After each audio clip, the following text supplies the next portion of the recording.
Are you seeking a better way to accelerate your sales, to scale your business, to live a life with no limits?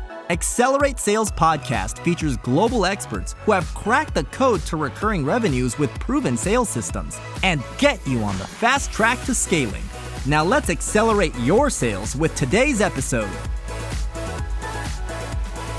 Welcome to the Accelerate Sales Podcast. Great to have you here. You're going to actually learn three key things today. So one is why user-based content is much better than keyword-stacked algorithm-based content. Sounds obvious, but there's some points here that you've probably never heard before. The second is how do you get return on investment from your content? You're probably writing lots of LinkedIn posts, lots of articles. Well, you're going to find out how to actually get an ROI on those. And the third thing is how do you get into those top 5% of podcasts, actually even better than that, 0.05% of podcasts, and how to do it. So welcome to the Accelerate Sales Podcast. It's your first time and you really enjoy the experience, why not subscribe? And if you're a regular, always love those iTunes reviews. So send them. Now, you are always welcome to take notes. That's cool. But what we do is a summary of those you'll find in your podcast player.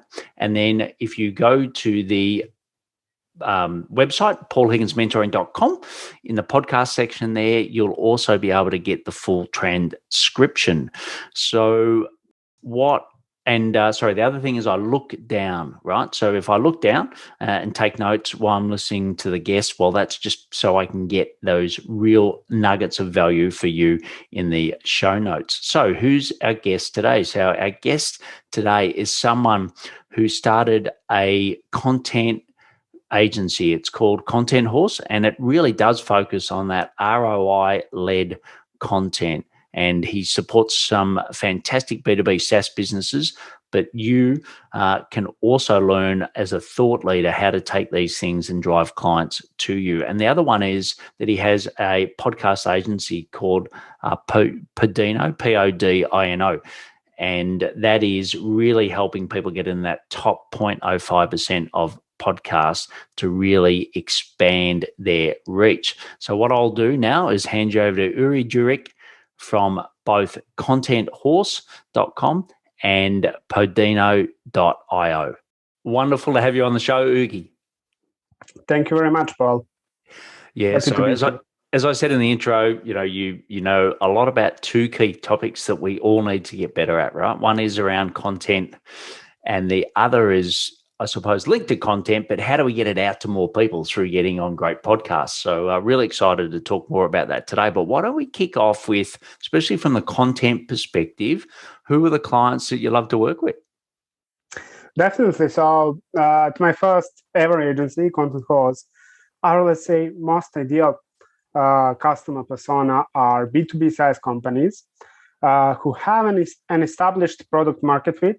So they know who is their audience, they have some existing users, and their ideal, let's say, revenue should be between like $500,000 to $5 million in annual recurring revenue. Great. And why that revenue sweet spot? Why have you picked that? That's a great question. Well, first of all, because it's let's say the first indicator for us that their business makes sense. Right, so that they have a very stable user base and that they are able to grow. So that's the first thing. And the second thing, because we are considering that we are very, very narrowly positioned and we work only one thing and we are the best at it, we are a little bit more premium service. So not like some usual all-in-one content marketing agencies. And yes, so that's the price indicator that tells us that these companies have a budget for our services. Great. And in their armory of gaining new clients, right? Where does sort of content sit? Is it like I don't know how you would do it, but on a percentage of leads, how much is drawn from content versus some other activities that they're doing? To be honest, that depends from the case to case, right? So our mission is to create a content for them that brings them conversions. So not just some vanity metrics and organic traffic, but real users who will pay for their product. And we really have different scenarios. For example, for some companies, content was the main driver of growth, right? For some others, for example, we have for get response, for example, content represents like 10 to 20% of the new user acquisition, but it's still huge, right? So it all depends. Usually, if the company is early stage, so let's say their revenue is around 500K to 1 million in annual recurring revenue, content, ROI led content that we do will take between like at least 30 to 50% of the new revenue. Okay, great. And but it depends. Yeah, great. And you've done, and just quickly, you gave it one example there, but just before we go into some of the problems that you help solve, give us some examples of what's a 500 to 1 million, SaaS company, for someone that's sitting there and going, okay, B2B SaaS, I sort of understand it, but, can you give some examples of some of the clients that you work with? Yeah, definitely. So in our portfolio, we have some really amazing SaaS companies. For example, Get Response, Lemlist. We helped Lemlist grow from 0 to 3 million in annual recurring revenue in a year. Lampod, Poptin, Document 360, SensePark, UserPilot, really, really a lot of great B2B SaaS companies. Great. And like I said, what are some of the key problems that you help them solve? Definitely. So especially for the early stage, companies, well, the main problem is always user acquisition. Like there are new competitors popping up literally every day, and all of them are fighting for the same customers, right? Now, what we are doing, we are using the content as a as a way to position our clients as the best solution for their dream customers and specific use cases that they solve, right? Yes. So that's user acquisition is the main issue that we are solving right now. Great. And the content that you create, what sort of platforms does it go on? Like, where are you seeing the traction at the moment upon where people are actually looking at the content? Definitely. So our own bread and butter is the ROI-led content. So that means the content that's optimized for the conversions and the content that's aimed for people who are ready to buy our client solution right now, right? And the main channel are the blog posts. So that's a starting point for everything that we do. So the blog posts. But that's not where we finish our work. So after that, we do the distribution, and we repurpose that one blog post to fit many other channels such as social media, Instagram, Twitter. So we repurpose our content into Twitter threads, for example, LinkedIn posts, videos, sometimes even. Then we also distribute it on other platforms such as Quora, Reddit, Indie Hackers, Growth Hackers, Hacker News, whatever. Yeah, great. And for each of those platforms, look, this is probably a bit of a loaded question, right? But are you, uniquely repurposing the content for the platform, or is it more, some platforms get the change, but others you just, basically don't change it?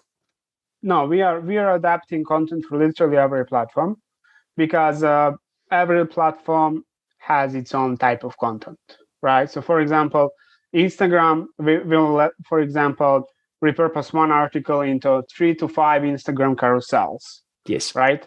But we can't use that to share on LinkedIn because audience on LinkedIn is more sophisticated. So we need a little bit more actionable, something more in-depth there. On the other side, like Twitter audience, they like something that's super crisp, that's super straight to the point. While the LinkedIn audience, for example, appreciates stories and storytelling more, right? I mean, some principles, some psychology principles are same for almost every platform. Like, for example, how to hook readers is same for everything. But the content format and the content style is different from platform to platform. And we adapt our clients' content to fit and personalize each of those platforms separately. Yeah, great. And, LinkedIn in particular, that's probably the channel that we focus on the most. When I say we, it's, my clients, probably you who's watching or listening to this now, and myself. And, we've seen, there's always the algorithm change, right? And we'll get into the algorithm a little bit more in a moment about Google algorithm. But on the LinkedIn algorithm, we've really seen that text-based posts and videos have really declined at the expense of polls and carousels. So that's what we're experiencing at the moment. What are you seeing for the content that you're doing for your clients? Well, I should say that you should definitely follow the latest trends. So as you said, like we are seeing that pools and carousels on LinkedIn are definitely performing way better than texts and videos. I mean, text was great 2-3 years ago, but right now, Yes. you need to adapt yourself, Yeah. right? So yeah, definitely people should follow the trends. However, I've also noticed that LinkedIn became full of not so high quality people as it used to be, Yes. right? Yes. And we started seeing a lot of fluffy content on LinkedIn. A lot of people like to call it a shit posting, Yes. right? I mean, that's something that we really can see these days. So I would like to ask all the people who are listening to this: if you're making pools, don't make stupid pools. Make something that's like really relevant to the business, to your audience, to problems that you solve, to your, I don't know, strong takes, beliefs, something like that. Don't just make the polls for the sake of making polls and reaching 100,000 unqualified people. It's better to be heard by 1,000 qualified ones than the 100,000 unqualified. Yeah, and is there any tips you've got to improve the quality of a post? Is there a certain amount of hashtags? Is there always ask questions? Like, what's your little bits of nuggets of gold when you're doing posts for your clients? To be honest, like even for every type of content that you write, I'm not a person who has some strict step-by-step checklists. Yeah. Right. So I'm not someone who will tell you in each LinkedIn post you need to have at least 5 hashtags. You need to mention your focus keyword 30 times in an article. No. For me, like everything is based on clear psychology. Right. So first of all, if you're writing a LinkedIn post, you need to hook people with the first sentence. Yeah. Right. So the first sentence needs to be something that's really groundbreaking. So something, some of your, let's say, strong beliefs, and the feeling that a person who reads your post should have after they read that first sentence. Besides, of course, that first sentence will engage them to read further through the post. But after that first sentence, they need to say for themselves, wow, this post is going to change the way I look at the world. Yes. Right. So that's something that you want to unleash in your visitor's mind. So have a very strong hook. And to have a very strong hook, of course, it's to share your strong beliefs, find the enemies. So, for example, you took a look at the Content Horse website, right? And we at Content Horse, we have enemy. And our enemy is content and blog posts that are written for Google, not for the users. Yes. Right. And many things that we do on social are tied to that enemy. Right. So we are fighting that enemy on social, and that helps us stand out. So definitely first have a great hook is the first thing. Second thing, when you're watching some TV show, yeah. Right. And you notice that almost at the end of each episode, there is something groundbreaking happening that just forces you to listen to watch the next episode as well, right? Yes. So your questions are left unanswered, and that's the way how you should structure your posts, blog posts, copy on the website, whatever as well, right? So after they're reading each line, they need to have questions, and you can't answer them the place to answer them is either at the bottom of the post, or after they perform a certain action that you want them to perform, right? Whether that's like to leave you an email, join your newsletter, schedule a call with you, literally whatever. That's the third thing. Don't show all of your cards immediately. And at the end, as always, the post should have some call to action. That can be as simple as, if you, for example, if you found this post useful, reshare it so other people can see it, right? Or, for example, in LinkedIn's case, what we used to do and that are still doing, we are launching the articles, for example, on LinkedIn. And there was one article that really performed great. It got me like 100,000 views, and at that time I had like 1,000 connections. But the post where I launched the article had around 700 or 800 comments, something like that. And essentially, the call to action for that post was just leave a comment, and I will send you this exclusive article in the message. Right? And 100 people commented on that post, even though that post was live or on our client's site. Like if they just typed our client's name /blog, they will see that blog post there, right? But 800 people leave the comment. We got a 100,000 reach, and 600 people read that article one day after publishing, just from that one post. Yeah, I think that's always have a clear CTA.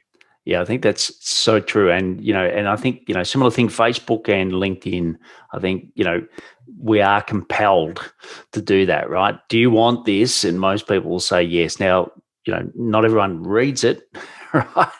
But then if the right ideal client says yes, well, then obviously you can follow up with them, and it's a great way to break the ice of getting in. Now, this, on your website, which we'll give the URL at the bottom, and everyone needs to go have a look at it. Well, it's contenthorse.com, right?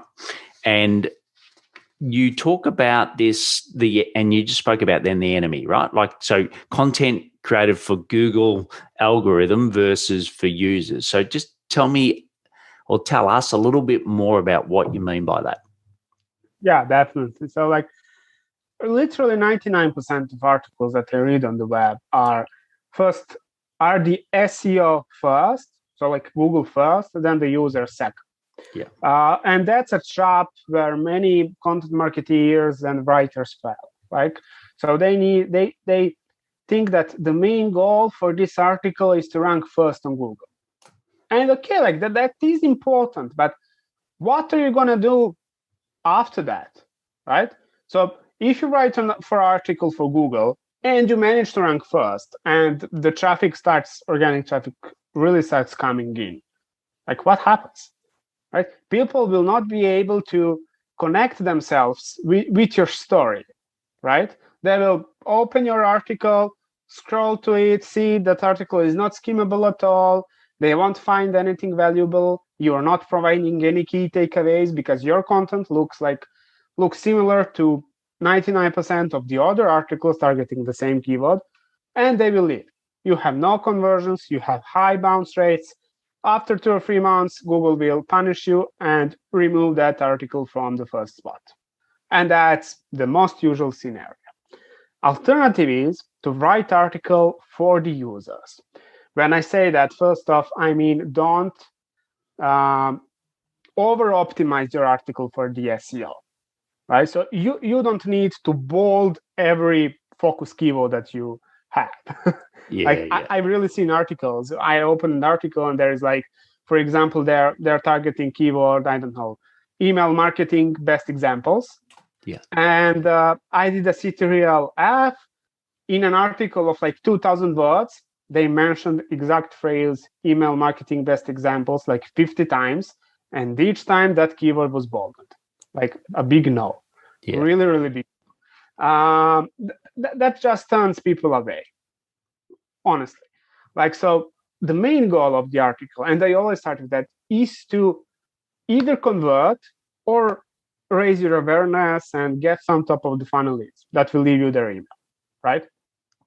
So that is the main goal of the article. And in order to accomplish that, our article needs to be optimized for users. What I mean by that? First off, you need to know what's the intent behind a certain keyword that people type in Google, right? You need to know what are the problems that they are trying to solve by reading your article. And then you need to solve that problem for them. The article that you write and what I'm trying to do. So whatever article that we write, we literally aim to write the best article on the web for that given subject, because that is the only way when that article will rank, only if it's the best for that keyword, right? Article needs to be skippable. A lot of people don't have time. We are living in a very, very busy world. So article needs to, before all, be skippable, and then to have a clear and actionable takeaways for the readers, right? Yeah. So it needs to solve their problem, provide a value, and leave them with a clear steps and takeaways that they need to do in order to solve their problem, right? Because if you do that, you're creating a very special connection with the reader, even if you don't know them, right? But you solve their problem, they will remember you. So even if they don't convert right now, if the goal of that article is not to convert, they will remember you on the next time when they experience something similar. Therefore, for example, directly they will skip the Google search at all, and they will go to your website and try to search a solution for that website, for that problem in your website, or they will sign up for your tool, right? So the buying cycle today is not like this. Yes. It's definitely not like this. It's like this. Yeah. Right? Yes. So those are the benefits of the user-first content. Of course, it still needs to be quite a little bit optimized for the SEO. So the Google will know that it needs to crawl that article and rank it for that exact keyword, right? But to be honest, like the only checklist that we Content Horse have regarding on-site SEO optimization is just like use the focus keyword in the headline, use the focus keyword in the URL of the article, and mention that keyword a couple of times inside the article, but naturally. Don't force anything, right? So that's literally, of course, like minimize the size of the images, but that's something else, yes. Right? So that's literally everything that we do. And 30-40% of our content ranks first on Google. Right, that's brilliant. And sorry, the link to other articles on your site, is that a plus or a minus to do that? Let's say you've got a key article, a pillar article, right? And then you're linking it to other articles that you've done in your site. Is that something that works well or doesn't work? That's a plus. That's a must. Yeah. That's a must. Yeah. Okay. That's a matter whether, of course, like internal link building is important. So you need to connect mutually similar web pages on your website, right?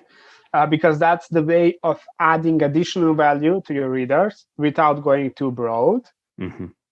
And of course, also like links that go out of your website, so to other websites, they're also important, because they mean that you are taking content from some other websites with bigger domain authority and quality than yours.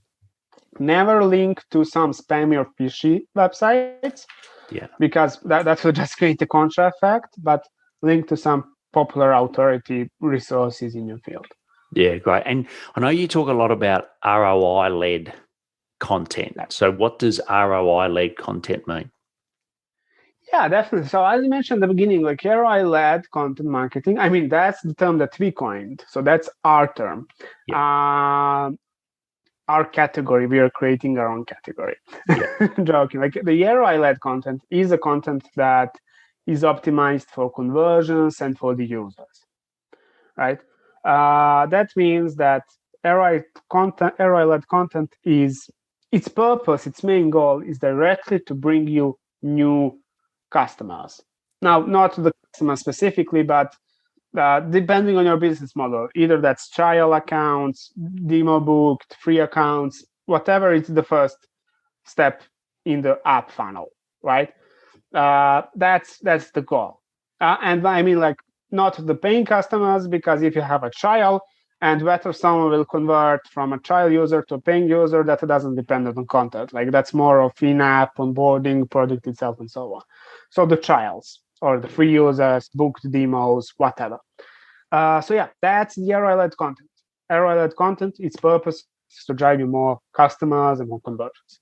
And in the nutshell, it generally targets people, high intent leads, high intent people who are ready to buy a solution like yours immediately.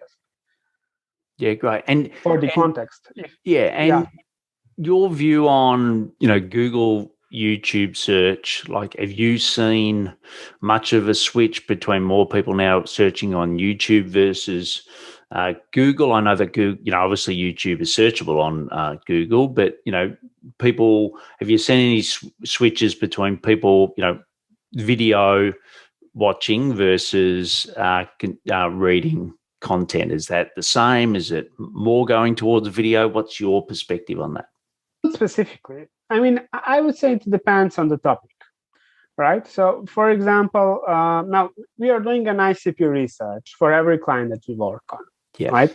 And we do that by interviewing 20 of their existing customers. And one question that we always ask is, like, what type of content do you prefer? Like, text or video? 90% of the people says text. Yeah, okay. So I think written form of the content is still there, and it's still better than YouTube, than video. But again, it depends on the topic, right? So for example, if I'm right now searching on how to, let's say, how to crop some image, right? Yes. I would go with the video because I have a visual example of how to do it, and like, it's easier than reading a text, right? But in a lot of cases, like, videos are too long. You're reading faster, right? Especially for the busy people. So I think there is no clear winner. It depends on the topic.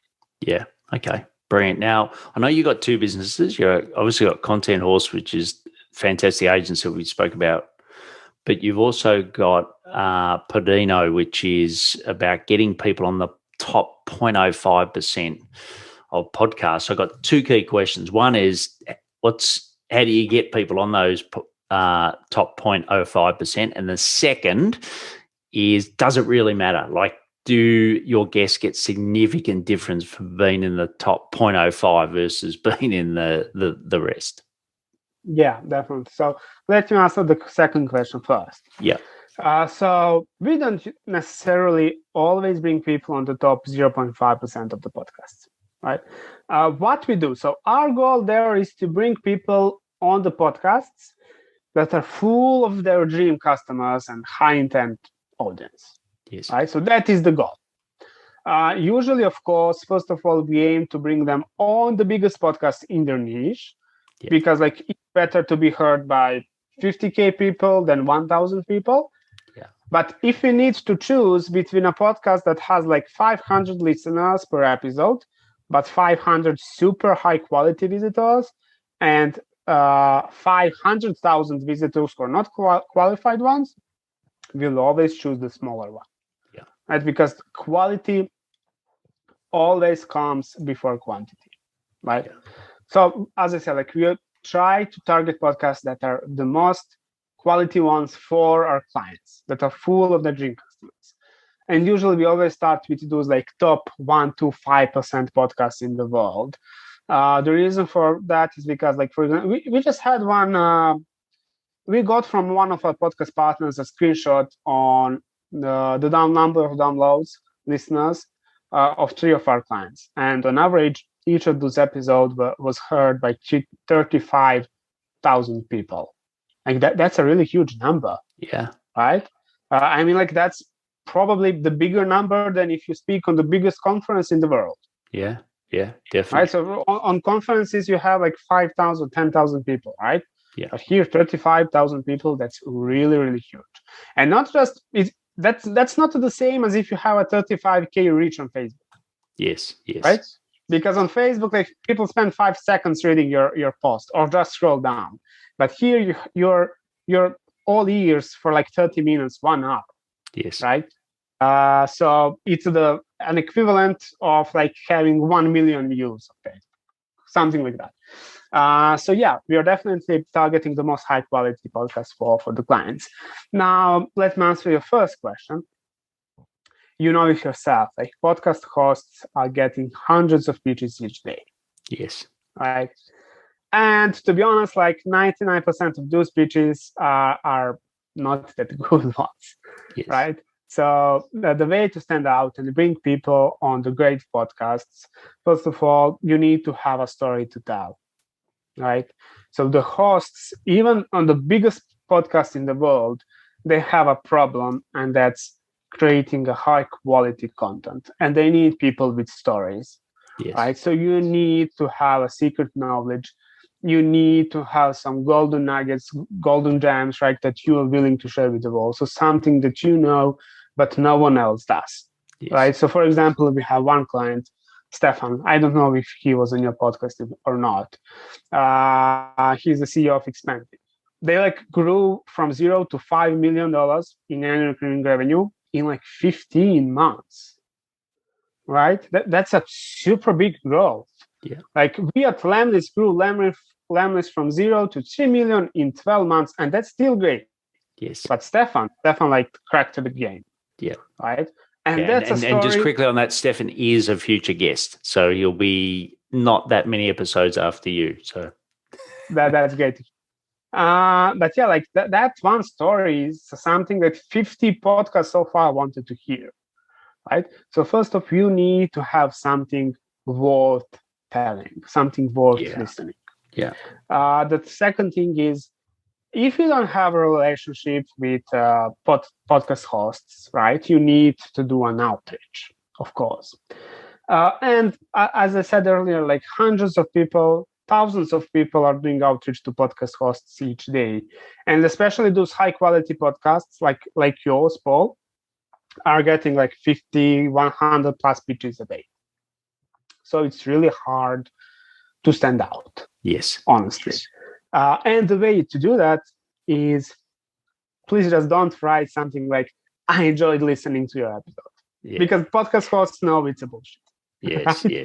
Yes. You need to provide a really, really, you need to write a really personalized email. Yes. You need to show that you care about that podcast, and you need to do your research. Like, it doesn't make sense pitching something that particular podcast covered 2, 3, 5 times already. Yes. Right? You need to be unique, and like that's 95% of the job. Doing having a great story worth telling, and doing a research and personalizing your email above first name and I listen to your episode. Right? Be creative. Right? That's sometimes all it takes. Don't be too lazy. It's better to reach out. So at Podino, per one client, we really don't send more than 20 emails a month. Yes. Really. And from those 20 emails, we get like 3 to 4 podcast bookings. Yes. But each of those emails, we spend like 30 minutes, 45 minutes crafting each of those emails. Yes. Of course, like the entire process of sending emails is automatic. We're using tools for that. But we're spending like 45 minutes personalizing each email. Why? Because at the end of the day, we are the ones who are maintaining our clients' reputation and image, right? Yes. If you send a spammy, fishy email, that's bad. That's really bad. Yeah. Right? We care about their brand, and that's the way to go with the. Yeah, look, and I've got a quick story. So on your who you represent or what podcast you got people on, you've got Andrew Warner from Mixergy, which is great. So my quick story is, doing the research, I also added value. So I didn't want to get on that podcast, but I had a friend who wanted to get on that podcast. So, I listened to Andrew's podcast. So Andrew, if you're watching or listening to this, keep it up. It's great. So I listened, and every time I heard something that his producer may have missed, or something that I know that he may not go back and listen to, I just said, hey, Andrew, I connected with him on Facebook Messenger. And I basically just said, hey, there's this, right? So he could see a pattern of me adding value, right? And then I said to him, look, I've got this guest. This is their proposition, something unique, all the things that you just said, and they got on the show. So I think, that's a way of doing it. If, like, I definitely recommend Podino to use someone like Ugi as a service. But if you want to do it yourself and you do want to get on some podcasts, it may not be an Andrew Warner size, but, just add some value, right? And Definitely. every podcast has got things that they wish they could improve, right? It might be the sound quality, whatever, but they don't always go back and listen to it. So I think that's a real tip that's worked for me. So we could talk forever on content and podcasts, but we've got to keep it nice and tight so everyone else can go back to work. But what we're going to do now is go into some sales habits that help you be really successful yourself in your own agency, Ugi. So the first one is, what are those sales habits that help you to accelerate your sales? Definitely. By the way, before I just answered that, when we were talking about Andrew, just to mention, like, Andrew told us that email outreach, email that we sent him is the best email that he ever got in his like 10 plus years podcasting career. So, well, there you go. So you're the best email and I'm the best messenger. So we've covered two platforms. Definitely. Anyway, the sales habits. So to be honest, like, that's pretty hard having some fixed habits right now because I have a 6-month baby. Yeah. Okay. But still doesn't sleep at night, really. But yeah, some things that I really try to keep on every single day is writing at least one tweet on Twitter, and I'm trying to write as much on LinkedIn as well. So that's the first thing. And the second thing, the way how I do sales for Content Horse is a daily habit, right? As you said.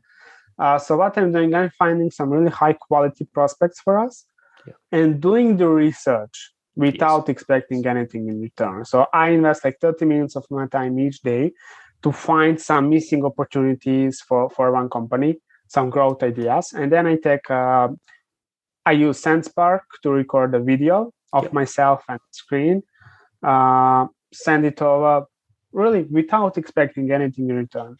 And it brings at least like 1 to 2 clients a month or in 2 months. It depends, but it's really brought us a lot of leads.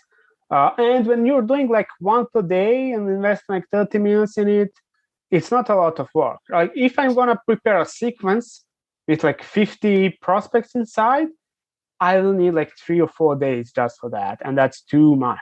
Yes, right? yes. Especially as a founder of 2 agencies, I'm dealing with like 30 different things each day, plus changing the diapers 10 times a day, right? So, but yeah, that's one habit. Of course, the Twitter and the LinkedIn, because especially if you're selling something that's high ticket, something that's expensive. And when I say expensive, I mean like bigger than, in the service business, bigger than 2K a month, or in the SaaS, bigger than like $400, $500 a month. Yes. In order to reduce your sales cycle, like, people need to have trust in you before they even schedule a call with you, right? Yes. Right? Because if they have trust, closing them will be 10 times easier. And you're building that trust, and you're building, they are building an affinity towards you by engaging with your content. And they will engage with your content if you have something worth telling on social media. Yeah. So those are the, let's say, 2 or 3. I'm also trying to write each day. So I used to be a content writer. I'm an entrepreneur right now. Yes. But I'm still trying to keep that habit by writing at least 200, 300 words a day. Of course, sometimes I miss that, but that's the goal on the paper, to do on the paper. Yeah. And look, and I think so SenseSpark, which we'll have all the links in the show notes, but SenseSpark is a video platform, and we're testing that, and we use a couple of others as well. But yeah, I think that video message is fantastic, and I think that's not everyone's doing it, right? Like, how many video messages you get in your inbox a day that's personalized for you, right?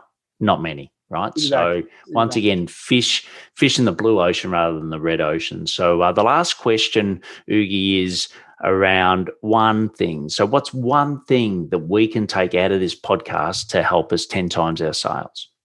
Well, the easiest one, definitely, and the long-term ones, I really love and praise long-term strategies rather than short-term ones. Invest in the Roi Led Content. Not because I want to promote myself, right? But like identify those keywords that have a really small search volume. Yeah. Right? Where category leaders, like for example, MailChimp, HubSpot, etc., they don't want to compete on that because they will get 50 visitors a month. Yes. But those 50 visitors turn in 10 new clients each month. Yes. If you do the right? So invest in those like high intent keywords. I don't know, for example, like email marketing software for fashion retail businesses, right? Yes. It's a super long tail keyword. Like 20 people a month will have searches for that. But if you rank there and you provide a solution to them, position yourself as the best email marketing software for fashion retail businesses, you will have 10 conversions. Right? And repeat this with like 10, 15 different keywords. Like we really have, for example, some situations where, for example, one article we wrote 3 years ago, really 3 years, is still on Google. And for 3 years straight, that one article is bringing around 50 demo calls a month. Yeah, brilliant. Just that one article that we charged our clients just once. Yes. So I think that's really something that most people underestimate, but it's a very, very great long-term win. Definitely very great long-term. Yeah, look, that's fantastic advice. And you've given so much advice, and we'll have a summary in the show notes. I'll talk about that more on the outro, but it's been wonderful having you on. And two key things. So one is you can go to contenthorse.com. The other one is you can go to Podino, so podino.io to find out more about both content, and the other is how to get on those podcasts. And most importantly, Ugi is actually given anyone that mentions that they come from the Accelerate Sales podcast, they'll actually get an extra 10% off. So that's a fantastic offer for you. But, look, I think if you some of the principles, you may not be a SaaS business, right? Some of you are, but you may not be a SaaS business. But I do think the principles that Ugi spoke about today are very, very important for you. So even go back and listen or watch this again, because I think there's lots of nuggets, as he said. All right. So Ugi, brilliant having you on. You've got to go change a diaper. So thanks for being a guest today. Thank you very much, Paul. It was my pleasure. I really enjoyed that interview with Ugi, and I hope you did as well. He shared lots of value, and the great thing is he did give you a 10% discount. So if you mention this podcast to him, he's got a great video on his website. So go and have a look at that. That's on the contenthorse.com. It's fantastic. And actually, you could take some of that and learn from that, plus everything else that he gave today. So why not share what you learn, and why not share it on your socials and let Ugi know? So his name and his links will be, once again, in those summary show notes. But yeah, give him a shout out. Thank him for what you've learned and what action you've taken. Also, if there's other people within your group that want to improve their content or maybe get on podcasts, why not share it with them? Okay, they will love you for it. They'll think you're an absolute rock star. So check out some of our solo shows as well, where I use specific topics and dive into them with story-based content, like Ugi said, to really help you to accelerate your sales. And what I want you to do is please take action to accelerate your sales. I'm fired up after today's episode. What about you? But hey, before you go, learning is just one piece of the puzzle. Now it's time to put today's strategy into action. Head over now to today's show page at paulhigginsmentoring.com/podcast and share how you'll put it into action. Be sure to head over to your favorite podcast platform and subscribe, rate, and review the show. tell me what your favorite episode is. And don't wait 1 minute more to gain access to your pulse check at paulhigginsmentoring.com. This could be the difference between struggling to get more leads and making this next quarter your best one yet.